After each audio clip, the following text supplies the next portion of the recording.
Coming up on Mountain News this morning, we hear the stories of an Eastern Kentucky family or families directly impacted by a devastating apartment building fire. And an Eastern Kentucky family now has a place to call home after their lives were heavily impacted by last summer's flooding. Dedicated to Eastern and Southern Kentucky, this is WYMT Mountain News this morning. Good morning. It is Thursday. It is June the 1st. Welcome to June and welcome to Meteorological Summer. And it's Brandon Robinson here doing a little bit of double duty this morning. Let's go ahead and check on your forecast and you'll see that we are looking pretty good across the region. There is some patchy fog trying to form out there in some areas this morning, but for the most part, we're not doing too bad. You can see there in the valley there at Buffalo Mountain, you can see top left at WYMT Studios. We're looking a little bit on the gloomy side there this morning with the fog, but it's a mild start to the day out there. 50s and 60s, getting close to 70 in some spots.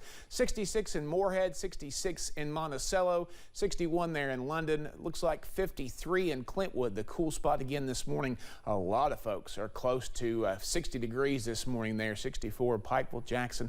So again, not too bad across the region today. Dew points up there just a little bit. Still not too bad, not too humid at this point, but that will start to increase as we head toward the end of the weekend. Your out the door forecast, we're going to continue to see the possibility for some warmer temperatures today. Of course, it's meteorological summer and we've lowered the rain chances just a little bit to stray chances as we head into the afternoon. So our dry weather stretch continues as we head deeper into this forecast. So we'll keep you posted on that as we get a little bit further in. Now back to news. This past weekend, 29 people in the Slimp community of Perry County lost their homes following an apartment building fire on Saturday. The owners of the building say it was a heartbreaking loss. WYMT's Olivia Calfee talked with them and two moms who lived there as they reflect on that day and how they hope to move forward. On Saturday, the unimaginable happened as Harold and Debbie Shepard received a call that the apartment complex their family had owned for approximately 50 years was on fire, saying despite the loss, they're considering it a blessing because no one was hurt.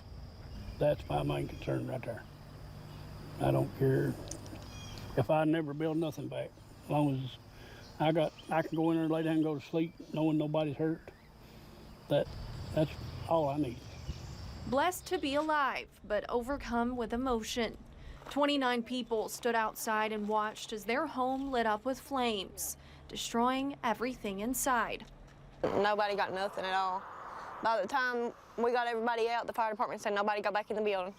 It was done. We couldn't get nothing out. Katie Daniels and Jessica Reynolds say they are now living in a trailer with 21 people, never dreaming their kids would not have a home less than 1 week into their summer break. It affected them just like it did us. I mean, my little 2-year-old's running around saying, Mommy, I lost everything, and she's 2. My baby one, the 5-year-old, she's taking it harder than any of them. Saying their main needs right now are clothes, shoes, and food. But they are beyond thankful for the people in their little community who have come together to help. We just like to thank our community for coming together like they did. I mean, it means a lot. It does. And the Shepherds say they are going to miss having everyone around. And you get to know them people. They're just like family too. And I hope they can find them a place. the best for them. I hope they can all find them a place and make the best of it. Yep. Working to make the best of a very unimaginable situation. It's rough, but we all have each other, don't we, sis? Yep. That was Olivia Calfee reporting. The Appalachian Wood Boogers Jeep Club has planned a fundraiser for June the 24th. Organizer Nora Hall says it will be at the Leatherwood Elementary School field. All proceeds will go to the people impacted by that fire. We will share more information about that fundraiser on our website, WYMT.com, as it becomes available. 10 months after July's flood, many Eastern Kentuckians are still without a home. Yesterday, that changed for one young family. In Knott County, community members gathered to give the White family the keys to their brand new home. Homeowner William White says he hopes this situation will bring hope to families still struggling from the impact of the flood. Just know that it's not impossible, that you can't, that the moment when it seems the hardest, that's when you got to try the hardest. And that's when you can actually, anything can happen. White said this moment was a dream come true. He adds he is grateful for the amount of support he and his family have received from the community. For more on the Whites flood recovery story, check out WYMT.com. Police in Bell County are asking for your help finding a missing man. Officials with the Middlesboro Police Department say Wayne Rains was reported missing on Wednesday. He was last seen on May 22nd in a parking lot. He is 5'11", bald, has a goatee, and green eyes.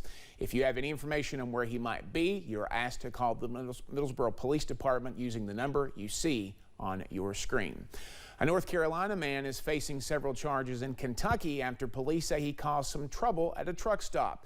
Police in London say they were called to the BP truck stop last Wednesday because of a man under the influence. While responding, they say they got another call about the man screaming, jumping into a truck, and speeding away. We're told he hit a curb while driving away. When officers tried to do a field sobriety test, they say 40-year-old Brian Kendall Bank refused and started yelling and cursing. Bank was taken to St. Joseph Hospital for a blood draw, but had to be removed for safety reasons. Police say he threatened to kill the officer who was taking him to jail, kill a judge, and blow up the courthouse. He was taken to the Laurel County Correctional Center, where he faces a host of charges.